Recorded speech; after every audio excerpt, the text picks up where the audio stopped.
Good afternoon, everybody, and welcome to the Oneida Nation Reservation in Wisconsin.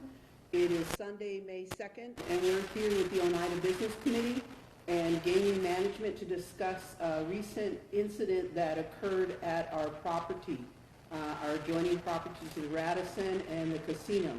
Speaking with us here today, we have Chairman DeHassy Hill, we have Vice Chairman Brandon Yellowbird Stevens, and we have our Gaming General Manager, Louise Cornelius.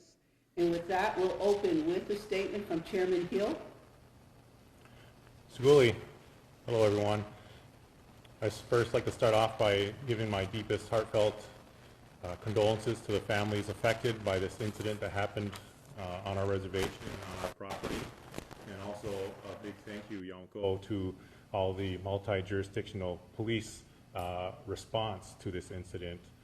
We understand police force was quickly on site, and again, we're just trying to make sure we're taking a balanced approach. This has been less than 24 hours since this incident happened, and so we've done our best to pull together as the Oneida Business Committee and our senior management to make sure that we're providing our employees the best response we can at this time. And so again, we're just trying to make sure we have a balanced approach to recovery from this situation, making sure we're taking care of physical health and safety, making sure mental health is being taken care of, and also spiritual health. So we want to make sure we continue to move forward with a balanced approach to recovery from this terrible situation. And so I guess at that, I would like to turn it over to Vice Chairman Brandon Gilbert Stevens.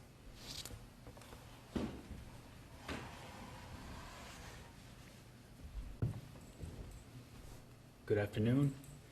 I'd like to thank everyone for being here today, and to extend what the chairman has said, we wanted to make sure that we acknowledge the supporting agencies in Brown and Outagamie counties, law enforcement agencies, emergency management systems.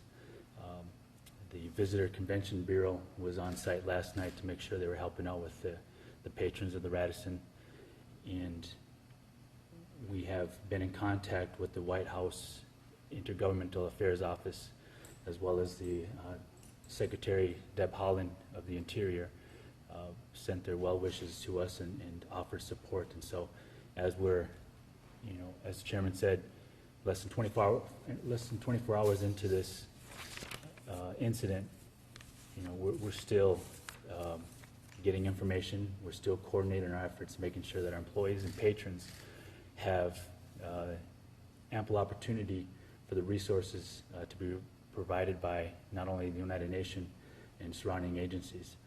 And we want to make particular in this incident that, as it happens in the United Nations community, that we treat our community like family. And as this happens on our reservation, we treat the situation like family, like it happened to us. And so we send those heartfelt condolences to those affected, as well as those that had to be on site and in close proximity of the incident. We wanted to make sure that they have ample resources on site, yes, last night and today, and as long as they need them. And so to continue that effort, we wanted to make sure that our community, as well as the broader community, understand how Oneida Nation handles the situation as a family, as a nation. And we want a broader community to understand that we will continue to do our best.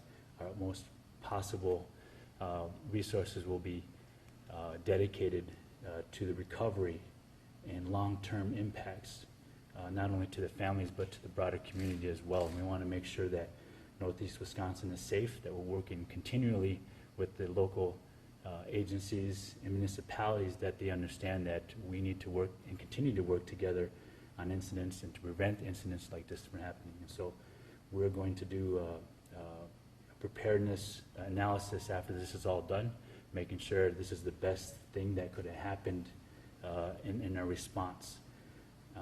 And there's no way that we can prevent some of these things like this to happen. But we want to make sure that we have ample support and response times. Like as the chairman said, the law enforcement was on site within minutes. And so making sure that we're all talking to each other and communicating at the best possible the best possible efficient manner. And with that, I'll turn it over to our gaming general manager, Luis Cornelius. Thank you, Vice Chairman. My name is Luis Cornelius. I'm the Gaming General Manager, and I will reiterate what our Chairman and our Vice Chairman has said to each of you today. All of us at Oneida Casino are heartbroken for the families and friends of those affected by this horrific event. Though the event didn't take place in the casino, we want to thank our security, our employees for the quick and proficient evacuation and implementation of our planned safety protocols that we have in place. Safety and security of our staff and guests has always been our top priority and will continue to do so. That commitment was evident with our staff last night. And thank you to our guests who complied quickly with the evacuation instructions. Although we're devastated by the events, it's comforting to know our community is not alone as we work through this tragedy. Our main airport and Irene Moore activity locations will remain closed until we're advised otherwise by investigating authorities.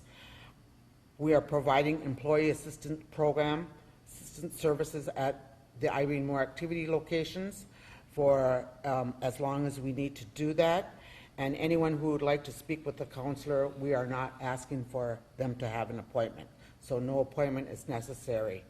We will start tomorrow morning from 7 to 9, also from 12 to 2 and 5 to 7. We will assess those and increase those times as we need to address all of our employees. This is a horrible event during an already difficult year through the pandemic. We appreciate the support of law enforcement and our community, and we will get through this together. Thank you. All right, thank you very much. And at this time, we will entertain any questions. Yes, ma'am. Are you guys aware of if any of the victims are part of the Oneida Nation? We are not at liberty to disclose any of the identities. The Brown County Sheriff's Department should be releasing those names tomorrow morning. Are you able to share the employees who were shot, what their positions were at the restaurant, and then also what they meant to the casino complex? Again, anything relative to the specifics of the shooting, we cannot address. That will be referred to Rebecca Bowie with the Department of Justice. What we're looking for here is to communicate to our community what the nation is doing, how they're reacting, and the things that are important in moving forward and towards recovery. So the specifics of the investigation and that incident will be referred to the Department of Justice. How closely are you guys working with the Radisson Hotel, with the Crew Kitchen? You guys are close in proximity, but are you guys working together to help the community at large? Yes, we're sister properties, so we are business partners and we work well together. Both the operations are under the umbrella of the Oneida Nation. Vice Chairman Stevens, you mentioned the preparedness analysis that you guys will do once this is all done. Can you talk a little bit more about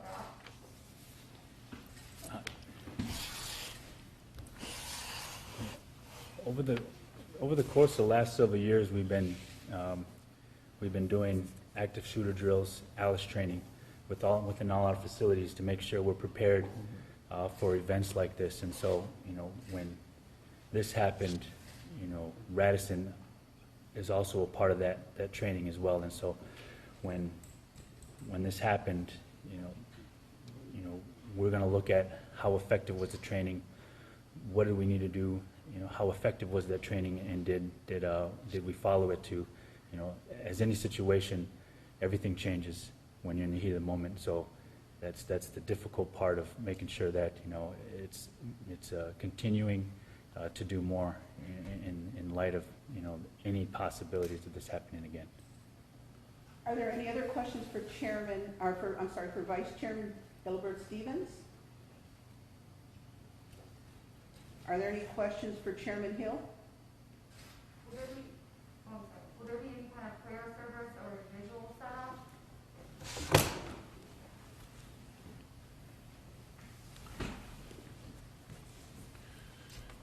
Yeah, we're still, as it goes to our prayer service, we're still kind of evaluating the situation and possible locations as to where we might hold some more of our spiritual ceremonies and making sure that we're reaching out to our employees and people who wish to participate. But that is yet to be determined, but it definitely is something that we do are looking to take care of. Another question for Chairman? I got one. How will you continue to make the folks that come to the casino or that complex feel like they can come there and have fun and be safe? That's, a very, very important question that, as Vice Chairman Stevens had mentioned, really looking at how we evaluate the situation and our response and measure that, I guess, as to how we can do things better. And as we continue to monitor the situation and look at security protocols and potentially how we can improve that, that is something yet to be have a final, I guess, decision on how we can move forward. But as Brandon said, we'll continue to try to get a measurement of how we can improve, and we continue to work through this pandemic, as everyone's aware. And so some things such as this are pretty hard to stop, but again, it's making sure that we have the measured proper response to any type of emergency situation, and that we have the assets and capability to do so. How many employees would you say were impacted by this? We are approximately 150 to 200 employees on property at the time. And how long will you be offering these counseling services? As long as it's needed to. We don't have a timeline for that, so we'll provide EAP services, Brown County and Outagamie, and as Vice Chairman announced, internal counselors will be all on site for at least for sure this week and next week and however long is needed. Thank you. Are there any other questions for the gaming general manager? Are there any other questions for Chairman Hill? Chairman Hill, just the states and the country has seen other high-profile shootings, whether in workplace or places of leisure like this one. Can you just share your reflections on just it coming home for you?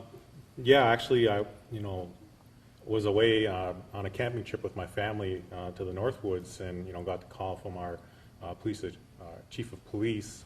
And so as soon as the situation started to unroll, been in phone contact with my colleagues and senior management through this entire process, and until I could actually make the 3-hour drive home and get in here to make sure that we're here and that the proper measured response is in place. And so it's a very difficult situation, as Vice Chairman stated, that we look at everybody here as family, and so a loss like this is devastating. All right. Any other questions? All right, we do want to thank you all for your patience and for coming and for helping us communicate out to the world the needs and what we're looking forward to in recovery of our community and all the moving parts. And as I said, tomorrow morning at 10 o'clock, Brown County will be having a news conference, and we're told that they will announce the names of the victims at that time. Thank you.